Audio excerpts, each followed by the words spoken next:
तो circuit analysis शुरू करते हैं। Circuit analysis. तो सर्किट एनालिसिस क्या हुआ कि किसी भी सर्किट में जहाँ पे एक से ज़्यादा बैटरीज हैं, एक से ज़्यादा रेजिस्टेंसेज हैं, तो उसको एनालाइज करके हमको यदि पता करना हो कि किस रेजिस्टेंस के अक्रॉस में कितना करंट है ना, किस पॉइंट पे कितना पोटेंशियल है, कोई भी इंफॉर्मेशन उस सर्किट के बारे में, तो वो हम निकाल सकें। ठीक है। अभी तक जो अपन ने सर्किट देखा है ना, बिल्कुल बेसिक सर्किट देखा। एक बैटरी जिसका ईएमएफ ई और एक रेजिस्टेंस जिसका रेजिस्टेंस आर। ठीक। तो सबसे पहले ये देखते हैं कि जैसे इस स्विच को यदि हम क्लोज कर दें तो इस सर्किट में पोटेंशियल का राइज और फॉल किस तरह से होता है। ठीक है। थोड़ा बहुत अपन डिस्कस कर चुके हैं, पर एक बार इसको थोड़ा सा डिटेल में देख लेते हैं। तो सर्किट के किसी भी लूप में यदि हम पूरा लूप यदि घूम जाते हैं, ठीक है, किसी भी एक पॉइंट से यदि हम शुरू करते हैं, यदि ये पॉइंट ए है और सर्किट के लूप में ट्रैवल करके वापस इस पॉइंट पे आते हैं, तो जो नेट पोटेंशियल जो राइज होगा है ना, वो जीरो होगा। ठीक है। इस पॉइंट ए का पोटेंशियल यदि मैं वी ए बोल दूं, ठीक है, तो जितना राइज होगा उतना ही फॉल होगा, है ना, जब हम पॉइंट ए पे दोबारा पहुंच जाएं। ठीक है। अच्छा, अब जैसे बैटरी है, तो बैटरी का पर्पज अपन ने क्या देखा था कि अपने दोनों टर्मिनल्स के बीच में वो एक पोटेंशियल डिफरेंस जो है वो पैदा करती है ना।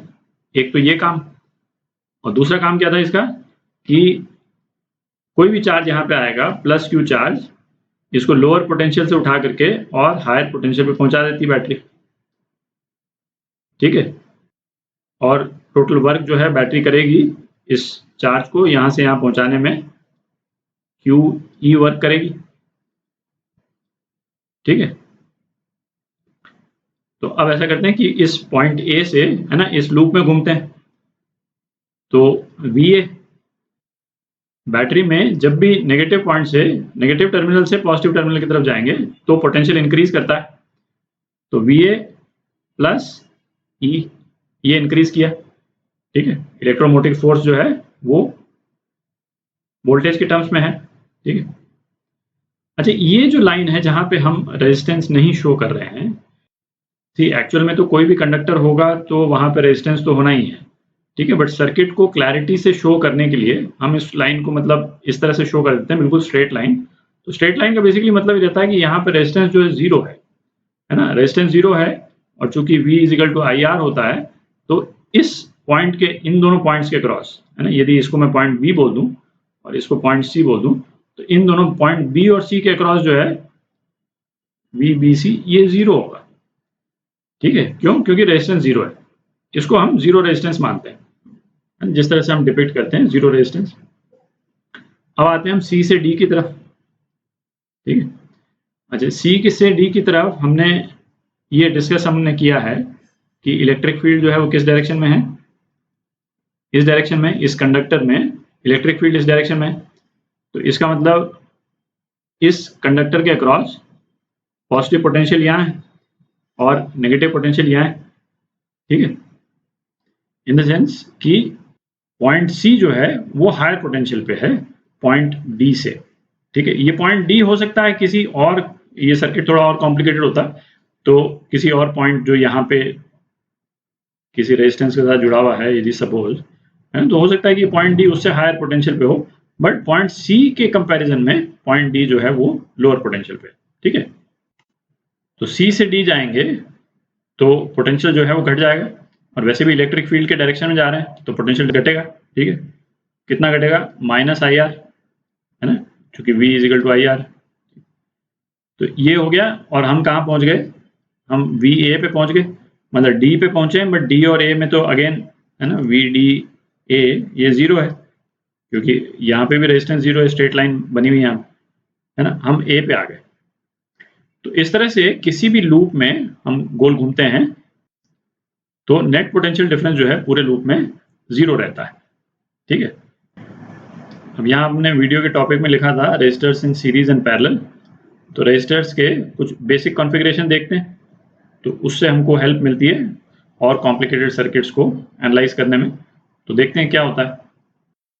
तो पहले रजिस्टर इन सीरीज एनालाइज करते हैं। तो ये जो कॉन्फ़िगरेशन हो गया है ना, इसको हम सीरीज कॉन्फ़िगरेशन बोलते हैं, रजिस्टर इन सीरीज। सीरीज मतलब दो रजिस्टर हमने एक के पीछे एक बेसिकली लगाए हुए हैं, है ना। इसको रजिस्टर R1 बोल देते हैं, इसको रजिस्टर R2 बोल देते हैं, और ये बैटरी का EMF। अच्छा, अब यदि स्विच को हम क्लोज करेंगे तो ये तो क्लियर है कि पूरे सर्किट में करंट जो है वो एक ही फ्लो करेगा, ठीक, क्योंकि इस टाइप के क्लोज लूप में करंट वेरी नहीं कर सकता, है ना। वेरी करेगा तो फिर वो चार्ज एक्यूमुलेट हो जाएगा किसी एक जगह पर। तो अब ऐसा करते हैं, ये पॉइंट ए ले लेते हैं और यहाँ से इस पूरे लूप में एक सर्कल कर लेते हैं, ठीक है। तो क्या हो जाएगा, VA एग्जैक्टली जैसे अपन ने डिस्कस किया, है ना, पोटेंशियल राइज किया प्लस E पहला रेजिस्टेंस, है ना, पोटेंशियल फॉल किया -IR1, फिर दूसरा रेजिस्टेंस, इसके थ्रू भी करंट जो है क्या फ्लो कर रहा है, I करंट फ्लो कर रहा है ना। फिर पोटेंशियल ड्रॉप किया -IR2, तो कहाँ पहुंच गए अपन, VA पहुंच गए, ठीक है। तो ये कैंसिल हो गया, तो करंट जो है वो इस लूप में कितना हो जाएगा, E/R1 + R2, ठीक है। अच्छा, अब जो है वो थोड़ा सा एनालाइज यदि हम करें तो इसके अक्रॉस, R1 के अक्रॉस यदि हमको पोटेंशियल डिफरेंस पता करना हो, और पोटेंशियल डिफरेंस जो है वो पॉजिटिव किस तरफ होगा, इस तरफ, है ना। ये साइड हायर पोटेंशियल पे, ये लोअर पोटेंशियल पे R1 में, ठीक।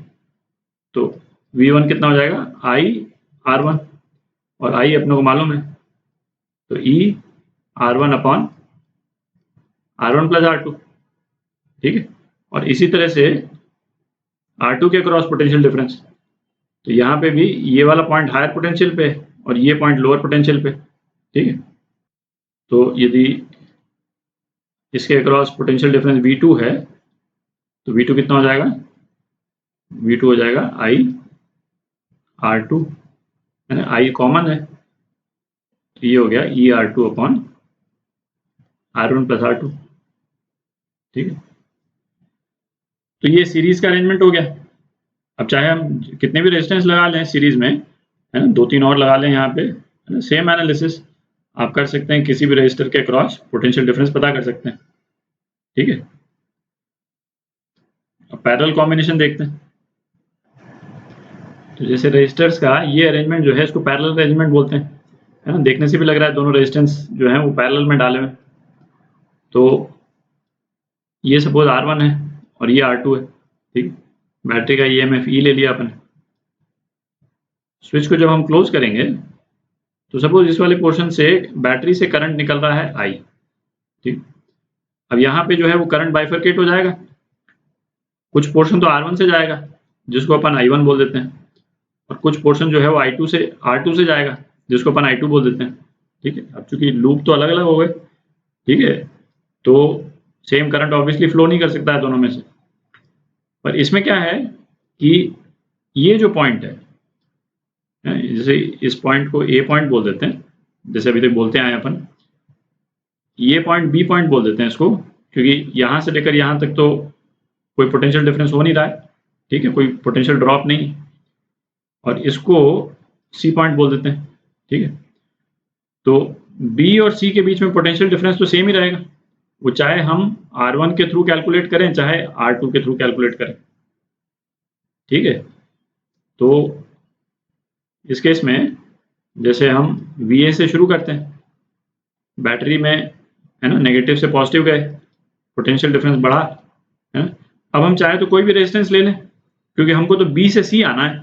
अभी हम कहाँ पहुंच गए, यहाँ पहुंच गए बेसिकली, है ना। यहाँ और B में कोई डिफरेंस नहीं है, क्योंकि ये तो शॉर्ट, मतलब जहाँ पे कोई रेजिस्टेंस नहीं होता है उसको शॉर्ट बोलते हैं, है ना। आपने जैसे घर पे सुना होगा ये वर्ड शॉर्ट सर्किट, उसका बेसिक मतलब हो गया कि मतलब जीरो रेजिस्टेंस से दो पॉइंट जो है वो जुड़ गए, ठीक है। तो जीरो रेजिस्टेंस है तो ये पॉइंट और इस पॉइंट में कोई अंतर नहीं, तो अपन पॉइंट B पे पहुंच गए, ठीक है। अपने को B से C तक आना है ना, किसी भी तरफ से आए अपन तो R1 के थ्रू आ जाते हैं। तो R1 के थ्रू यदि हम आएंगे तो I1 R1, और हम कहाँ पहुंच गए, VA पे पहुंच गए। तो इससे I1 की क्या वैल्यू आ गई, I1 की वैल्यू आ गई E/R1। अच्छा, अब यदि हम R2 से आते हैं, ठीक है, तो सेम चीज हम रिपीट कर सकते हैं R2 से आने के लिए, minus I2 R2 is equal to VA। तो इससे जो है वो I2 आ जाएगा, कितना आया I2 अपना,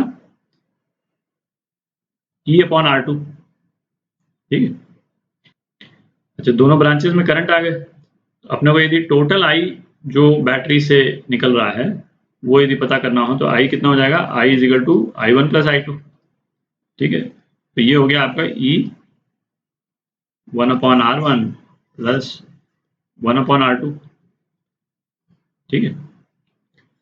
अच्छा, अब क्या, जैसे ये तो चलिए अपन ने I निकाल लिया और I1 I2 भी निकाल लिए अलग अलग, पर जैसे है ना, कई केसेस में हम नहीं चाहते हैं कि हम इंडिविजुअल I निकालने की जरूरत पड़े, तो हमको चाहिए बेसिकली कि इस सर्किट को हम एक इक्विवेलेंट सर्किट में चेंज कर सकें। तो इक्विवेलेंट सर्किट का क्या मतलब निकला कि जैसे इस सर्किट को हम ऐसे सर्किट में चेंज कर दें, तो जैसे इस सर्किट को हम इस इक्विवेलेंट सर्किट में चेंज कर दें तो उसमें बैटरी तो सेम ही रहेगी, ये रेजिस्टेंस जो है वो दो रेजिस्टेंस की जगह एक रेजिस्टेंस R इक्विवेलेंट, ठीक है। ये यदि हम पता कर लें तो हम करंट जो है वो सीधा ही पता कर सकते हैं, है ना। इस I के पॉइंट ऑफ व्यू से इस सर्किट में और इस सर्किट में कोई अंतर नहीं, ठीक है। तो अब जैसे I क्या है, E अपॉन R है, तो इस केस में यदि हम देखें, है ना, और या इसको मैं R इक्विवेलेंट बोल देता हूँ, है ना, अपने को इस वाले सर्किट का जो I है ना, वो ये हो जाएगा। अच्छा, और इस वाले इक्वेशन से हम R इक्विवेलेंट निकाल सकते हैं, है ना। इस वाले इक्वेशन से 1 बाय R इक्विवेलेंट क्या लिख सकते हैं हम, 1 bye R1 plus 1 bye R2, ठीक है। तो यहाँ लिख लेते हैं R इक्विवेलेंट क्या हो गया, R1 R2 upon R1 plus R2, ठीक है। और आप चाहें तो इस फॉर्म में भी लिख करके फाइनल रिजल्ट निकाल सकते हैं, ठीक है। और अभी थोड़ी देर पहले अपन ने सीरीज वाला सर्किट देखा था, तो उसमें R इक्विवेलेंट क्या हो जाएगा, तो सीरीज का अभी अपन ने ये सर्किट देखा था, ठीक है। तो इसका इक्विवेलेंट सर्किट क्या हो गया, ये यदि हमको बनाना हो और R इक्विवेलेंट यदि निकालना है तो इस केस में जैसे करंट का क्या रिलेशन आया था, E upon R1 plus R2, ठीक है। और I बेसिकली क्या है, इसको अपन R इक्विवेलेंट के फॉर्म में यदि चेंज करना है तो हमको बेसिकली ये पता करना है कि E के नीचे कौन सी टर्म आ रही, ठीक है। तो सीरीज वाले केस में R इक्विवेलेंट क्या हो गया, R1 प्लस R2, ठीक है। तो ये जो दो रिलेशन है ये आप, है ना, ये तो कई बार यूज होंगी, ये आप ध्यान में रखें, ठीक है।